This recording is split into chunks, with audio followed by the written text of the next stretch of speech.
Hi friends, welcome to my channel. இன்றைக்கி left over idli வச்சு chilli idli எப்படி பண்ணுறதுன்னு பார்க்கலாம். அதுக்கு நான் ஒரு 5 இட்லி எடுத்திருக்கேன். இப்போ சின்ன சின்ன பீசஸாக கட் பண்ணிடலாம். மீடியம் சைஸில் கட் பண்ணிடலாம்.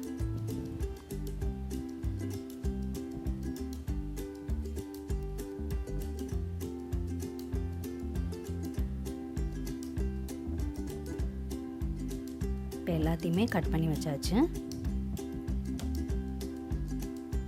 நான் வந்துட்டு ஒரு அரை கேப்சிகம் எடுத்திருக்கேன், சின்ன சின்னதாக கட் பண்ணியிருக்கேன்.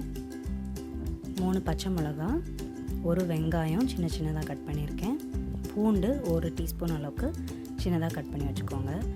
இப்போ நம்ம கட் பண்ணி வச்சுருக்கிற இட்லி எல்லாத்தையும் டீப் ஃப்ரை பண்ணி எடுத்துடலாம்.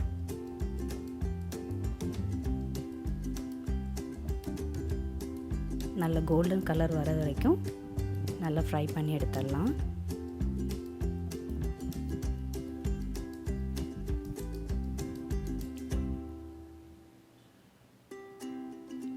கோல்டன் ஆயிடுச்சு. இப்போ எடுத்து வச்சிடலாம்.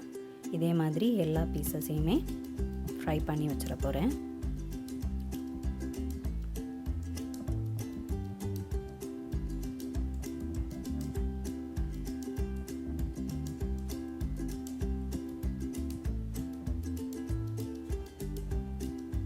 எல்லாத்தையும் ஃப்ரை பண்ணியாச்சு, தனியாக வச்சிடலாம். இப்போ ஒரு பேன் எடுத்துகிட்டு அதில் 1 டேபிள் ஸ்பூன் தேங்காய் எண்ணெய் ஆட் பண்ணிக்கலாம். நம்ம கட் பண்ணி வச்சுருக்கிற பூண்டு ஆட் பண்ணிடலாம்.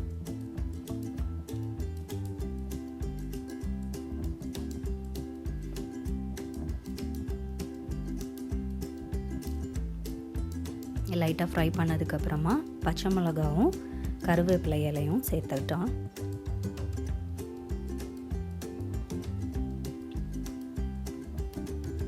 இதையும் லைட்டாக ஃப்ரை பண்ணதுக்கப்புறமா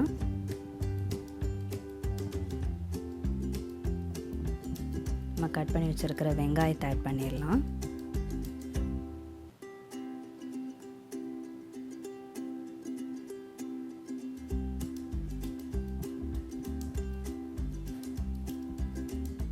இதையும் நல்லா கோல்டன் கலர் ஆகிற வரைக்கும் நல்லா வறுத்துக்கலாம்.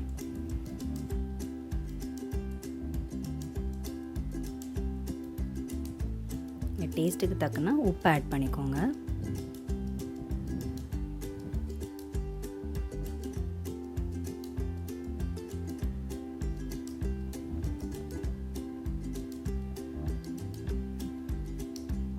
இப்போ 1 டேபிள் ஸ்பூன் இஞ்சி பூண்டு பேஸ்ட் ஆட் பண்ணுறேன்.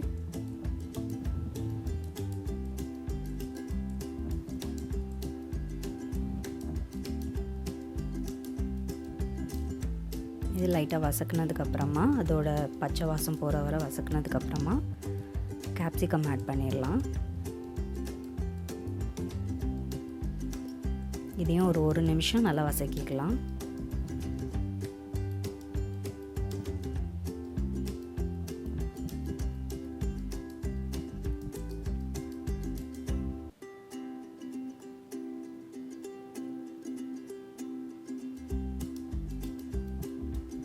இப்போ சாஸஸ் எல்லாத்தையும் ஆட் பண்ணிடலாம். நான் spicy and sweet sauce add பண்ணுறேன். ரெண்டுமே கலந்தது 1 டேபிள் ஸ்பூன் அளவுக்கு ஆட் பண்ணுறேன். 1 teaspoon soya sauce, 1 teaspoon vinegar எல்லாத்தையும் ஆட் பண்ணிவிட்டு நல்லா மிக்ஸ் பண்ணி கொடுத்துக்கலாம்.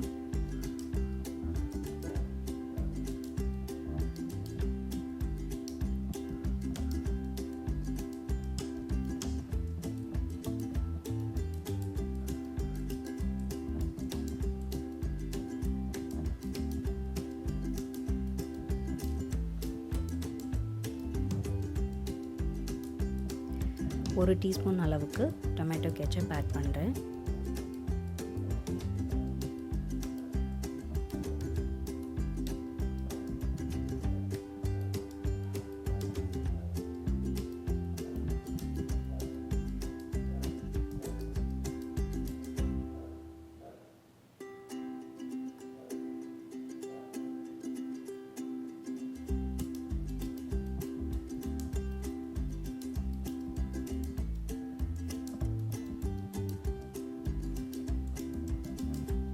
தேவைப்பட்டுச்சுன்னா நீங்கள் உப்பு கூட கொஞ்சம் டேஸ்ட் பார்த்துட்டு ஆட் பண்ணிக்கோங்க.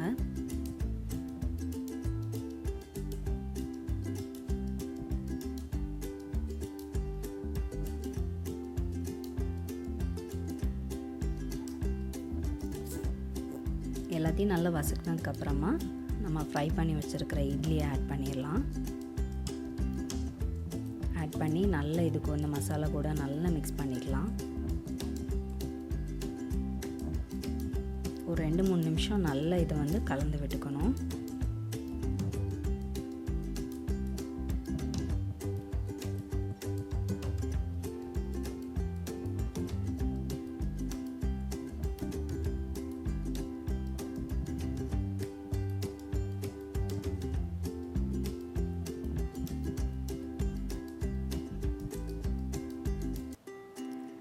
நல்லா இது கூட மிக்ஸ் பண்ணதுக்கப்புறமா லாஸ்ட்டில் கொஞ்சமாக மல்லி இலை ஆட் பண்ணிக்கலாம்.